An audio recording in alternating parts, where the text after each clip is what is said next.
Ouve-se muito falar em cortar nas gorduras do Estado.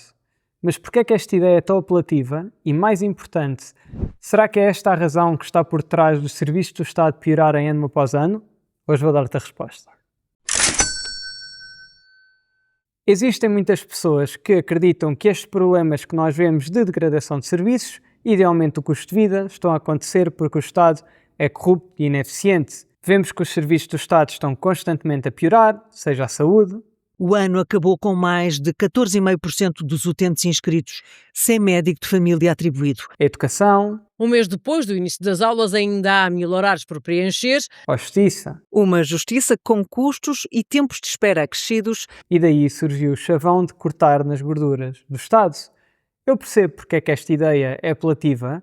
Nós vemos que em Portugal a carga fiscal face ao PIB tem aumentado nos últimos anos e está neste momento em máximos históricos. Isto leva, por um lado, a um sentimento compreensível de que os impostos que o Estado cobra não estão a ser bem aplicados e, por outro, que existe esta reação natural de querer cortar nestas ineficiências do Estado para corrigir esse problema. Eu percebo que existem alguns problemas de fundo.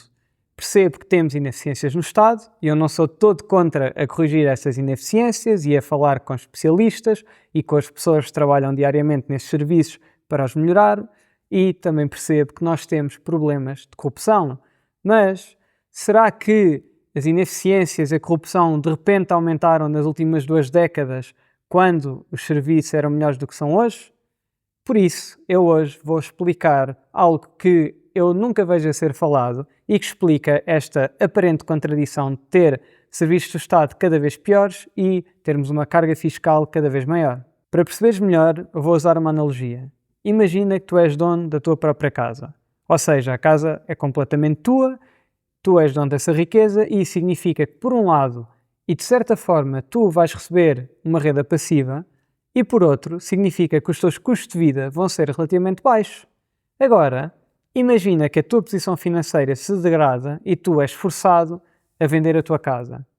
Tu, para voltares a ter casa, a ter um local onde viver, tu tens 2 opções. Primeira, contrair um empréstimo e comprar outra casa. Ou segundo, arrendar uma habitação. E em ambos os casos, tu vais ser forçado, se tu antes estavas numa posição em que tu beneficiavas de uma renda passiva, tu vais ser forçado a pagar uma renda passiva a alguém para voltar a usufruir dessa riqueza. Ou seja, os teus custos de vida de um momento para o outro aumentam imenso. E eu agora pergunto, será que tu te tornaste mais ineficiente ou será que tu te tornaste mais pobre? Mas talvez ainda não seja claro o que eu quero dizer com isto e por isso eu quero dar mais um passo atrás e olhar para o que está a passar no resto da Europa. E o que nós vemos, quando olhamos para a carga fiscal dos outros países, é que a carga fiscal portuguesa se encontra dentro da média europeia.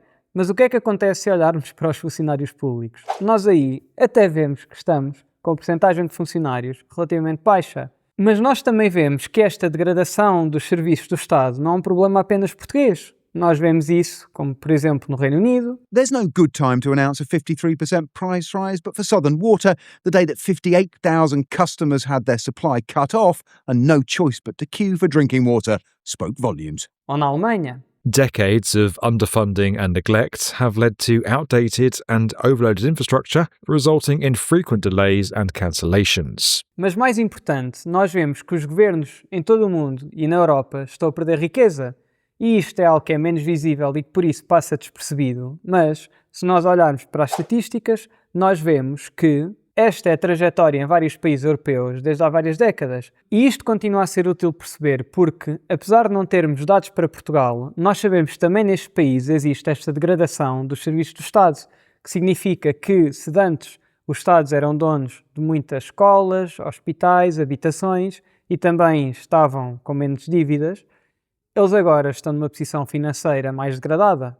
Ou seja, tal como na analogia em que tu deixaste de ser dono da tua casa, também o Estado perdeu esta riqueza e tem ao longo do tempo que pagar mais para conseguir fornecer os mesmos serviços.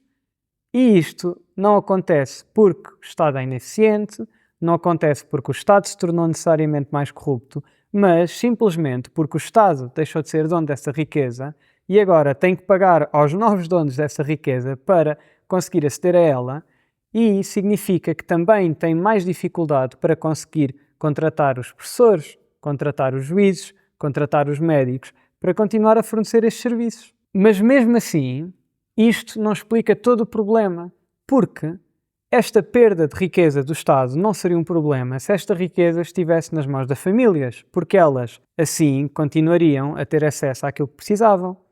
Mas o que nós vemos é que as famílias estão cada vez mais endividadas. E estes créditos históricos são consistentes com esta perda de riqueza por parte das famílias, da mesma forma que as famílias, historicamente, têm a maior parte da sua riqueza nas casas onde vivem, e também nisso nós vemos que, por um lado, principalmente nos jovens, a percentagem de jovens que é dono de casa própria colapsou nas últimas 2 décadas, mas também para aqueles que são donos de casa própria, vêem-se forçados a contrair empréstimos cada vez maiores para conseguir ter a sua própria casa. Ou seja, e este é o grande ponto que eu queria aqui falar no vídeo, tanto o Estado como as famílias estão a perder riqueza. Mas se nós olharmos para o mundo real, para os recursos reais, nós vemos que essa riqueza não desapareceu. Nós vemos que as empresas, as infraestruturas, os terrenos continuam cá. Isso significa que, para estes 2 grupos terem perdido essa riqueza, que outro grupo, e obviamente as pessoas mais ricas da sociedade, têm que ter aumentado a sua riqueza e têm que ter acumulado grandes quantidades destes créditos, ou seja, têm que ter colocado outras pessoas em dívida, que foi o que acabámos de ver, e têm que ter acumulado estes terrenos, estas empresas que eu acabei de falar. E esta acumulação de riqueza está a acontecer por 2 razões. A primeira, devido à quantidade enorme de rendas passivas que estas pessoas recebem. Imagina que tu és dono de uma fortuna de 10 milhões de euros e dessa fortuna tu consegues obter um retorno de 5% ao ano, que é um retorno perfeitamente razoável e perfeitamente possível. Isso significa que tu, por ano, sem trabalhares um único segundo, recebes €500 mil. Imagina que tu, desse €500 mil, gastas 200 mil euros a ter uma vida, no mínimo, desafogada e tu simplesmente não consegues gastar mais que isso, não te faz sentido gastar mais que isso. Isto significa que tu ainda tens 300 mil euros que tu não tens nada que fazer com eles. Da perspectiva de uma pessoa rica, o que essa pessoa vai fazer é comprar mais ativos, ou seja, vai comprar mais recursos, como eu acabei de falar. Ou seja, por um lado, essas pessoas vão estar todos os anos a comprar mais riqueza, a comprar mais ativos, mas por outro lado, elas nunca vão ter que vender. Mas isto também acontece porque nós temos um sistema fiscal que é progressivo para as pessoas que recebem a maior parte do seu rendimento através do seu salário, mas cuja progressividade colapsa quando estamos a falar de pessoas que recebem dinheiro pela riqueza que têm. E no que isto resulta é que, inevitavelmente, a classe média tem que ser mais taxada. E a conclusão óbvia disto é que, por um lado, o Estado tem cada vez mais dificuldade em fornecer os serviços que precisa de fornecer porque está a tornar-se mais pobre. Em segundo, as famílias também têm cada vez mais dificuldade em aceder aos serviços que precisam porque também elas estão mais pobres. Mas, por outro lado, isto evidencia que esta desigualdade de riqueza e esta redistribuição de riqueza que está a acontecer não é só um problema moral, não é só um problema de justiça social, mas é sim um verdadeiro problema de tu deixares de ter acesso àquilo que precisas, ou seja, deixares de ter acesso à saúde, à habitação, à educação. E este problema, devido a estes fluxos de renda passiva que estas pessoas estão constantemente a receber, significa que a posição e o problema não vai continuar igual ao longo dos anos, este problema vai continuar a piorar. Por isso, quando se fala em cortar na gordura do Estado, eu fico preocupado com, primeiro, este foco obsessivo em cortar, quando o verdadeiro problema é esta falta de recursos e esta perda de riqueza por parte do Estado ano após ano. E segundo, se isto, tal como nós vimos nos últimos anos, vai significar este gradual agravar e este gradual encerramento destes serviços do Estado que as pessoas precisam. E, se isso acontece, o que significa é que a gordura és tu. É muito importante perceber estes conceitos, por isso é que eu falo deles todas as semanas, por isso é que eu vos digo para subscrever ao canal, para partilharem com vossas famílias e amigos e para falarem sobre estes assuntos. Nós precisamos de perceber como a economia funciona. Obrigado.